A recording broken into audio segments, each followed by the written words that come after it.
Hi, this is Fentrice Driskell, Democratic Leader of the Florida House and State Representative for District 67. You're watching TBCN.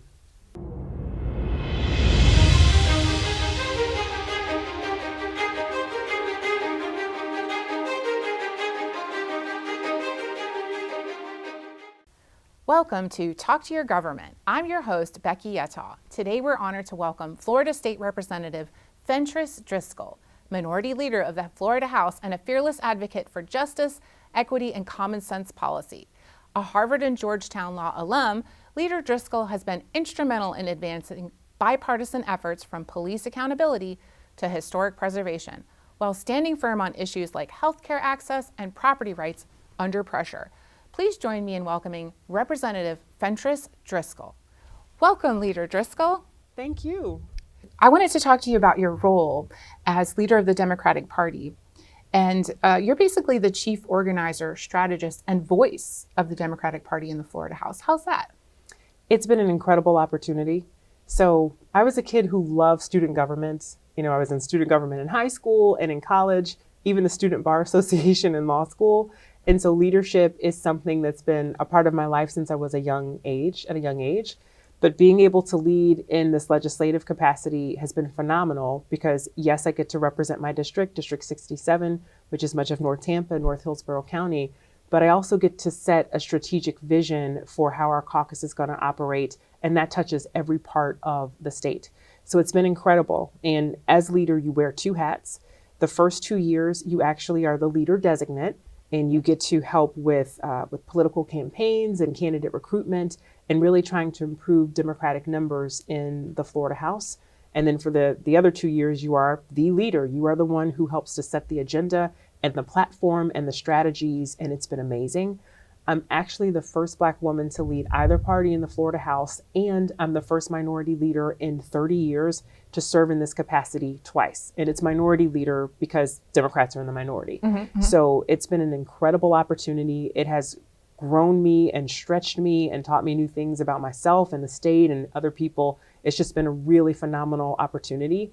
And I'm so proud that we have stayed focused on the people. Our mantra, our message, our North Star is that every Floridian deserves the freedom to be healthy, prosperous, and safe. And I believe that's true regardless of your skin color, your sex, your gender, who you love, whatever. You deserve that opportunity. And that's what we fight for, whether you voted for us or not. I love it. So you represent Tampa Bay and Hillsborough County. Is that correct? What part of Tampa Bay and Hillsborough County? So you can think of it as starting at in North Tampa at University of South Florida, go Bulls. And then it kind of goes east all the way to New Tampa, the New Tampa area, up to the Pasco County line. And then it kind of drops down and picks up parts of the Nonasasa, Seffner, Mango, and Brandon. So it's a very large district. It has a big part of Temple Terrace in it as well. So it's pretty big. The university area, in fact. What's your hyper local vision for the Tampa Bay and Hillsborough area that you are representing? I just love this question. So I'm a Tampa Bay native. I grew up in Lakeland. We claim Tampa Bay. Okay, we're part of the Tampa Bay media market. And growing up and attending our public schools, I felt so optimistic about my future and about the future of my classmates. We had incredible teachers, and it just was really a wonderful time, I thought, to be a young person in Tampa Bay. And then I wonder how young people feel now. I work with a lot of young people. My team is led by young people. I mentor young people, and I hear it in the feedback that they give me that there's so much going on in the world that in some ways they feel less optimistic. And that doesn't sit well with me. So when I think about our vision for our community, it really does start from there, making sure that our young people have the opportunity to grow, to get a good education, to have a good start in life so they can attain their dreams, whether that is to go to college or the military or whatever it may be, to go and get career and technical education. Will our young people have the foundation that they need to go out and build a life for themselves? So, JFK has this quote that I love, and it's that the future of any nation can be measured by the present prospects of its youth. I feel like we have to take care of our young people. We have to take care of our seniors. We have to focus on job creation. There's so much work to do, but my vision is really for Tampa Bay to be a place where our families can thrive and it starts with education. Do you feel that people are disenfranchised because of what's happening in the world today? The young people are? I think they feel that way. I think many of them feel that way, I guess I should say. You know, there's so much going on. It's hotter. The climate is changing. In Tampa, we just set a new heat record this summer. I mean, it's hot. It is. I mean, it's hot. We always complain about the heat, but this year is something else. I mean, I grew up, like I said, in Lakeland. You know, we played outside in the summer. I mean, this summer, it's like, I feel like I can barely take it. I know I'm getting older, but, you know, it's different. I look at the hurricanes that happened last year, and that was really devastating to a lot of parts of our community. I look at a lot of the policies that have come from Tallahassee. A lot of I call them culture wars, where there have been attacks on the LGBTQ community, attacks on Black history, book banning. In America, it seems like a strange thing, but that has been happening recently here in Florida. Florida's been the epicenter for it. So I can understand how young people might feel disenfranchised, but my message to young people is this: you will inherit all of this. And so you better be prepared and register to vote and be ready to step up, because the world truly is your oyster, and we need your voice. We need you to participate in this process, because even if you don't do politics, politics is going to do you. You know what I mean? Yeah. Sounds like you're talking to me. I don't know who needs this right now. But Becky? Yeah, I do kind of need that. So how does the vision for Tampa Bay fit into the state story? Because I know each part of the state has a different thing. Like Miami is a different place than Tampa, and Tampa is a different place than Tallahassee. And we have different desires. We do, but we also are more alike than we realize. And so that's been one of the cool things about being leader. I have traveled the state, like all over the state, from South Florida up to the Panhandle. And I'm a big believer in stories. And my theory of the case is that if we would get a little more intentional and vulnerable about sharing our stories, we'd realize how much we have in common. Because your property insurance company does not care if you are a Republican or a Democrat, or if you are in South Florida or North Florida. That bill is coming due. And housing affordability doesn't care. And, you know, just all these demands and pressures of life. Wherever you live in the state, you want to make sure that your kids can get a good education and that you have a good job. There's so much more that unites us than divides us. I think we just get so focused on the culture war issues. And those issues matter, right? Like how we treat communities and people, that matters.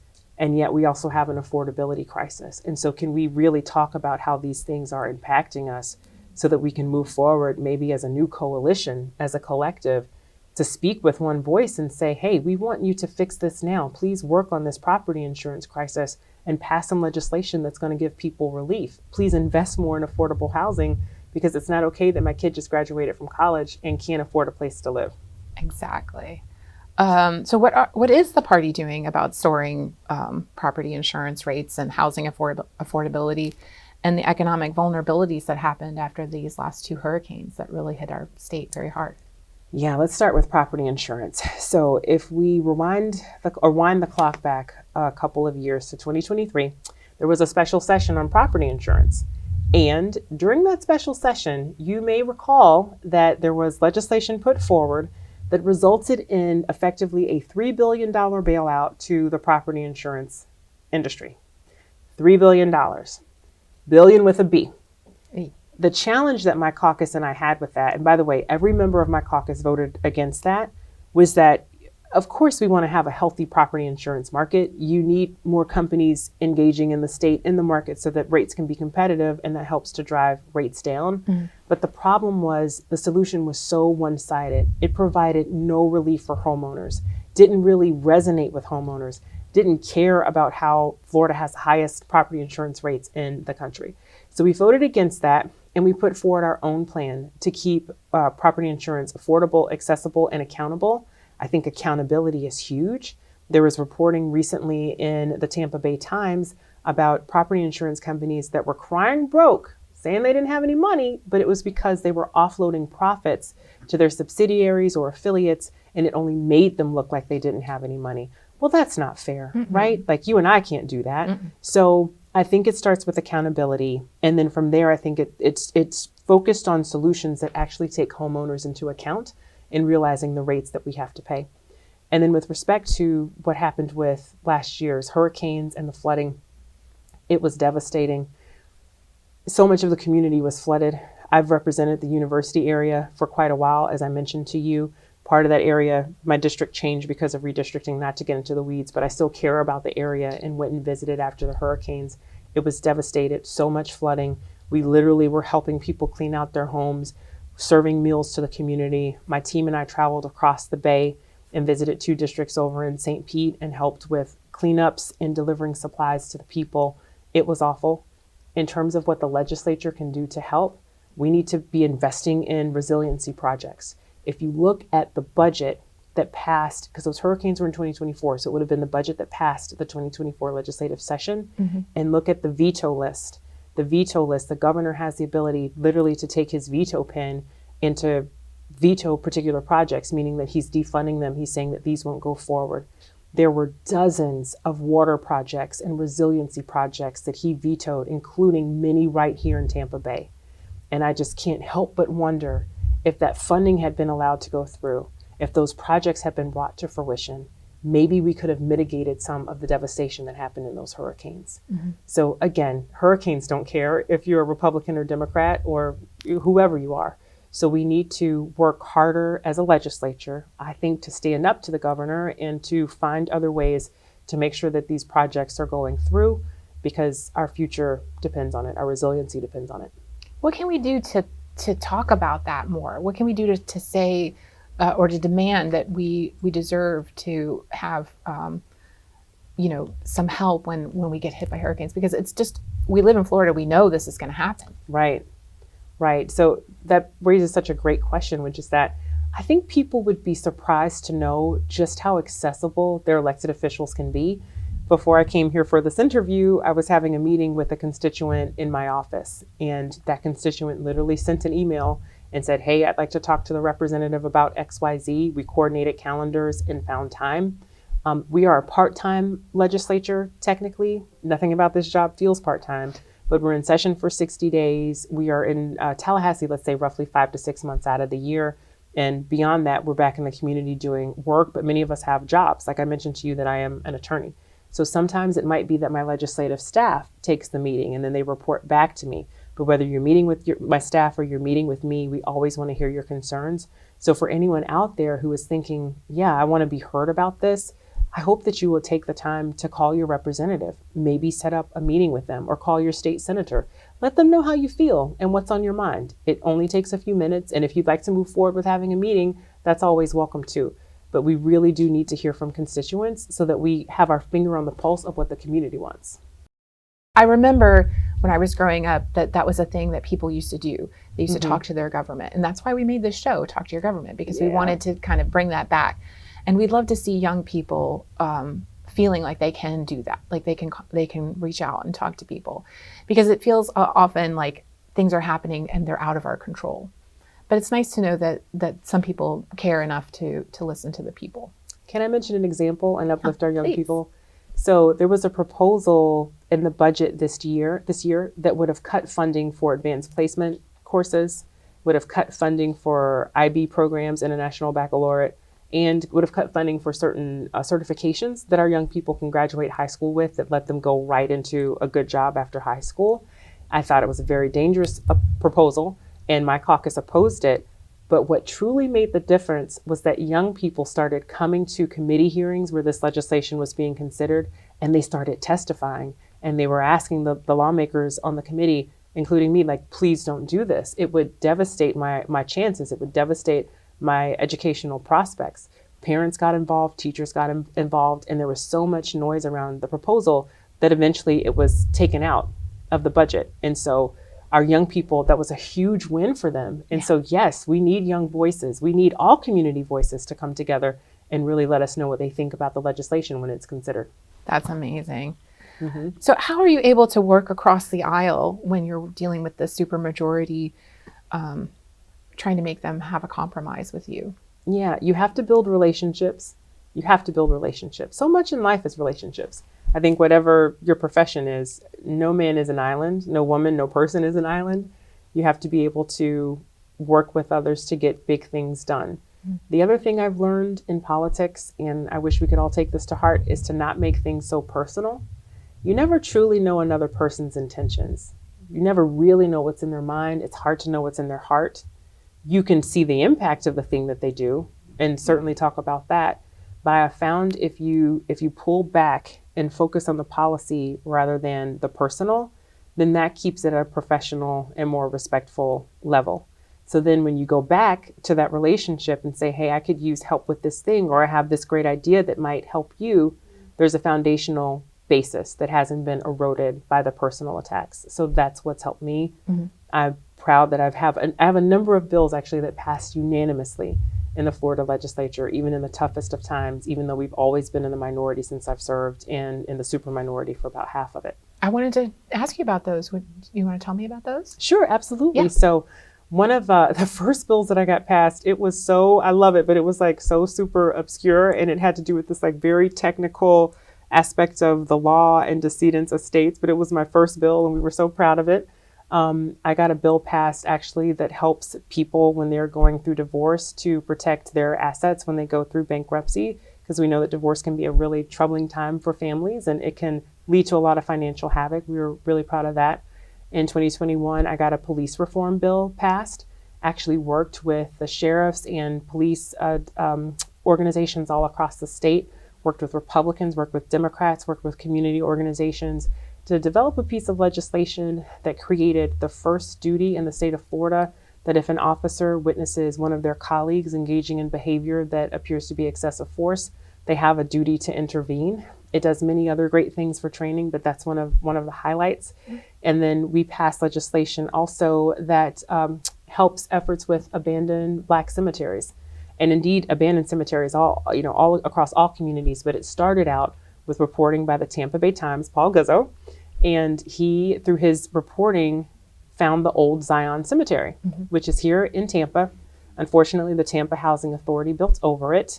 It had exchanged hands throughout the years, knowing that there was a cemetery. I don't think the Tampa Housing Authority knew that, but at some point, somebody knowingly built on top of a Black cemetery. And I thought, if that could happen here, it could happen anywhere in the state. So it took 2 years for us to get a task force established to look into the issue statewide, and another 2 years to get the state to dedicate $1 million in resources to helping communities with memorial markers, cleanup, genealogical research, really trying to give communities peace of mind and give descendant communities the ability to respect their loved ones. Absolutely. I mean, Florida is such a young place, I feel like. Like Boston is an old city compared to anything in Florida, basically because nobody wanted to live here before air conditioning. At least that's the way I say it. But because we're so young, we feel really strongly about holding on to our history and not letting it get paved under by, corporations that just want to build McMansions or McApartments. So that's really wonderful. So you're involved in historic preservation as well. Yes, I guess that's true. I've developed a mini expertise in this. What's your stance on property tax proposals? I will tell you that the proposals that I've seen so far are non-starters for me, and they should be non-starters for any of us. I get it. Nobody likes taxes, okay? Nobody says, please tax me more. I understand that. Please believe me. But the challenge is in Florida, we don't have an income tax. We're really blessed in that way to not have an income tax. So our property taxes fund so much, including helping to fund our local schools, our law enforcement, our first responders, our local governments. And so while it may sound like a fun thing to say, hey, let's get rid of property taxes, what I want the governor to do, because he's the one who started all of this, is to tell me what services he would cut. I like my trash picked up. I don't know about you or y'all out there, but I like my trash picked up. I like to know that if I call 911, somebody's going to come to help. And I like to know that my neighbors can count on those reliable services as well. I think government closest to the people is government that serves the people best. And we should not defund our local government. So if we're going to have a conversation about how do we reduce property taxes, we shouldn't do that to our local governments as the state. It would be the state doing this to our local governments, taking resources away from them. I don't think that's fair unless we talk about how we're going to replace and replenish those funds. Yeah. Yeah. So affordability is a real issue that you're trying to tackle in a number of ways. What are the things that you're looking forward to seeing happen in legislation? Yeah, I think we really need to revisit the Live Local Act. So this passed a couple years ago. It had big investments in affordable housing, which frankly we needed. I think it could have gone further. I think when you kick a can down the road long enough, that can becomes really rusty and it's got a lot of holes and it's kind of hard to repair. And that's what happened with housing affordability. For many years, the majority, because the Republicans have had control of Florida government, both the House and Senate and the legislature, as well as the governor's mansion, for nearly 30 years. So I want viewers to understand that the Democrats have been in the minority for that long. So much of what you are living through right now has been put in place by the majority party over the past 30 years. So let's understand that. In Florida, there's something called the Sadowski Affordable Housing Trust Fund. To really make this simple, it basically just says anytime a piece of property is sold, a little bit of the proceeds are supposed to go towards housing affordability, supposed to go towards affordable housing. What happened over the years is that the majority party took that money and did other things with it, including giveaways to corporations who frankly didn't need it. And it put us in this housing affordability crisis that we're in right now. So what I would say is, could we go back and look at the legislation under the Live Local Act, which was a massive investment in housing affordability, and can we do even more? How can we work with local governments and developers to get them to increase the supply of affordable housing? And typically the government has to incentivize that. So I would like to see the state do even more and really step up to the plate to provide homeowners and rent seekers some relief. I guess I really didn't understand how legislation and policy can affect affordable housing. But what I'm hearing you say is that the policies can incentivize developers because you're not building the housing. So you have to get the people who are building the housing to want to do that, because obviously they probably want to make the most profit that they can, and selling maybe to the highest luxury condo people that they can, or to foreigners, is very profitable for them. So you have to give them a reason to build affordable housing. Am I getting that right? You're getting that absolutely right, because that housing, we want that housing to be offered at below market rent. We want that housing to be affordable for people who can't afford the luxury apartment or luxury condo or townhome. We want working everyday people to be able to afford housing, which means you have to find ways to build that housing in a way that's more affordable and cost effective. And typically the model is that funding would come down from the state, get distributed to our local governments, who would then partner with developers to see this housing built. But when that money dries up from the top, it's not enough of a trickle-down effect, and our local governments are already stretched so thin, which is another reason that makes that proposal to eliminate property taxes so dangerous. So as the state, who has historic reserves, billions of dollars in reserves, what could we do? Maybe could we shift some of those resources over to housing affordability, because we know that people are strapped. It's a really tough market right now. Like, rent is just ridiculous. I think we're one of the highest places to rent or something like that. We are one of the highest places to rent in the country. And there are too many families across Tampa Bay that spend 30% or more of their income on housing. And we know that when that happens, those are families that are income, or I forget exactly the term, but it basically just means that they don't have enough funding for housing. They don't have enough income for housing. So what can we do to help? Yeah, Florida used to be known as a state that was relatively cheap to live in. Like, we had a cheap cost of living. And now we've kind of flipped to being, so we don't have the infrastructure that places up north have. And that was always the answer was, well, it's an affordable place to live. And now that just isn't true. And yet we still don't have the infrastructure like they do in some northern cities. Do you mean like transit, like public transportation? I mean, yeah, public transportation, the general, care for people that is available, I think, in other places. And we've always taken that as like, okay, well, we get it. We're not going to have, this, that, and the other that we can go to when we need services. But it's cheap to live here because we don't have the sales tax, and the rents are, less, and the food is less. But that's not really true anymore.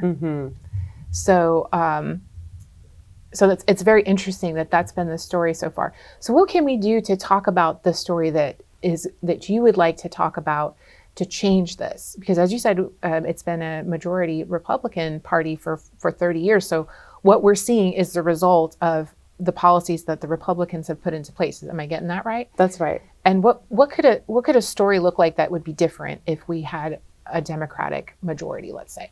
That's a really great question. So I think what we can do, I want voters to know how powerful they are. I want voters to feel empowered, to know that they can vote for people who reflect their values and who stand for the priorities that they care about.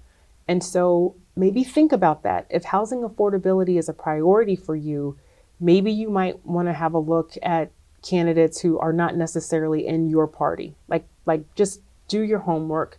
I believe that my caucus does a great job. Of course, I would say please support, my members and Democratic challengers in these seats.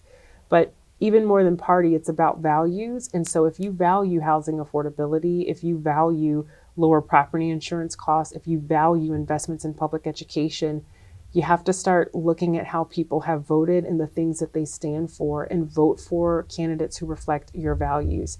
I think oftentimes you might just find that it's the Democratic candidate who does stand up for those things and might present a better alternative for you. So that's one. The second thing that I would say is the state. I mean, you raised such good points, which is that if you are low tax, then sometimes that can lead to low benefits.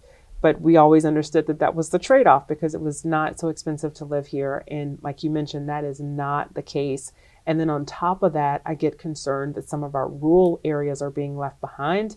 There's been a lot of discussion around rural broadband and trying to make sure that our rural areas are more connected, but they're also struggling with job creation and just, being able to survive. The opioid epidemic is still alive and real. I mean, there's just a lot to sift through. So what would be different if Democrats were elected? Well, first of all, I think you would see those investments in public education that to me is the great leveler. Like it gives everybody that equal playing field to be able to go out and to create the life for themselves, the life that they want to build for themselves. I think you'd see those investments in housing affordability. I don't think we would be in this situation right now. I think the Affordable Housing Fund would have been fully funded over these years. And so it's quite likely that maybe we would not have had an affordability crisis, or it wouldn't be as severe as what we see. I think you would see us holding property insurance companies accountable and say, don't lie to the people and tell them you're broke when you're not. You certainly wouldn't see $452 million wasted on a temporary detention facility in the middle of the Everglades. $452 million. You know what we could do with those funds, Becky? Like, we could help to solve the teacher shortage here in Hillsborough County. Like, wouldn't that be nice? We could take care of our seniors. We could move people with disabilities off of the wait list to get their services. I think of my dear friend JJ. He's a young person in the Orlando area. He has been, and he's only in his early 20s, he's been on the wait list for over 18 years, most of his life, just to get the benefits that he's entitled to. We would expand Medicaid that would save $200 million per year in healthcare costs and extend healthcare coverage to nearly 1 million Floridians who need it. Oh, I see a much brighter day and a much brighter future if we had Democrats who were leading the way, both in the legislature and in the governor's mansion. Absolutely. We need all those services. We can't make up for it if we're not making the money. Like if there's not enough money in jobs and our cost of living isn't low enough, we don't have the money to pay for insurance. And you can't blame us if we can't afford insurance because, right. So that's really wonderful. Is there anything you'd like to say about your mission for the future? Well, I've had the honor of serving in the legislature for the past 7 years, and I term out of my current role in 2026. I'm so honored to recently have filed to run for state senate in District 16, which includes much of the district that I've been representing all of this time. It's been the greatest honor of my life, and I will continue to fight for the people to make sure that every Floridian has the freedom to be healthy, prosperous, and safe. I think we deserve that. I think we deserve nothing less than that, and that we should demand that from our elected officials to really build an inclusive future for all of us where we can thrive, not just survive. So we do have a couple of questions from our constituents here in Tampa. Sarah from Tampa says, what's being done at the state level to protect Florida's waterways and natural resources? Oh, such a great question. I actually carried a bill for my caucus this past session. We simply wanted to do a study to look into the amount of lead in Florida's drinking water. We have some of the highest levels of lead. I know, and it's very troubling, particularly in state-owned buildings. So, can we get the lead out of the water that we drink? We know that there's oftentimes lead. There's no safe level of lead, I guess I should say, in drinking water. And Absolutely. so I think that's something that we should address. And then beyond that, what can we do to protect our waterways? I mentioned earlier about the resiliency projects that would really try to help, make our communities more resilient to storms. But a lot of those were water projects that also would help protect the quality of our water. So I would say that we have to continue to push for fully funding those sorts of projects to make sure that we're keeping our communities resilient, but that we're also doing the right thing environmentally. I also had a bill that was pushing for the implementation of recommendations from a task force that was put into place as we were experiencing blue-green algal blooms and we were experiencing red tide. We know that water is so essential to Florida's economy. I think it was maybe back in 2019 or 2020 that these recommendations were put out there and the legislature has done nothing with them. I think it's time that we took some action. So Charlie from Plant City asks, what steps is the state taking to support small businesses and create more local jobs? Love that question too. So this legislative session, there was a tax package that passed. I was honored to support it. It had some things in it that I didn't necessarily love, but it had some things in it that I thought were really cool, including the elimination of the commercial rent tax. So what happens is that for whatever reason, and I'm not really sure, honestly, Becky, the history of this or why it was this way, but on commercial leases, you had to pay taxes on them. I think we might have been one of the only states in the country to require that. And that's an added expense that can sometimes be a drag financially on our small businesses. So we have completely eliminated that tax. Hopefully that will be a nice boost to our small businesses and to help them afford their rent a little better. And then beyond that, I think too, you have to think about a state's reputation. You really do. And in Florida, I think we've been in a race to the bottom in terms of these book bans, in terms of attacks on the LGBT community, attacks on Black history, so many attacks, the undermining of higher education. I think we have to want to have a climate where people want to start businesses and want to thrive, where they feel like their employees can show up in their fullest selves and be able to do that. And then a couple other things that I'll mention, there are business investment loan programs that the state has to try to help small businesses have access to capital. But those are just a few things that I think we could focus on. That is amazing. We could talk all day. I have a lot of questions I could ask you. I just want to say thank you for everything that you do to help inform our community. This show is so cool. I'm so glad to be a part of it. Thank you so much for coming. We're so grateful to have you. We are all about the community, and we know that you are too. And we're just so grateful that you came to visit with us. So do you have some information about how your constituents can reach you or things that you want to talk to about them? Absolutely. I'd want folks to know that we're here for them. So if you're having a challenge with a state agency, we help folks with their unemployment payments. We help folks with whatever they need with the state government. If you're a constituent of District 67, please reach out. The website is flhouse.gov. That's for the Florida House. And you can find me there and all of my contact information. We're also on social media. So you can find me at Fentrice4FL across all platforms, whether it's YouTube, Facebook, X, TikTok, Instagram, we're everywhere. And we're here to serve. Thank you so much for joining us at Talk to Your Government. Please send us your questions. We are here for you and we want to hear from you. So have a great day. We'll talk to you later.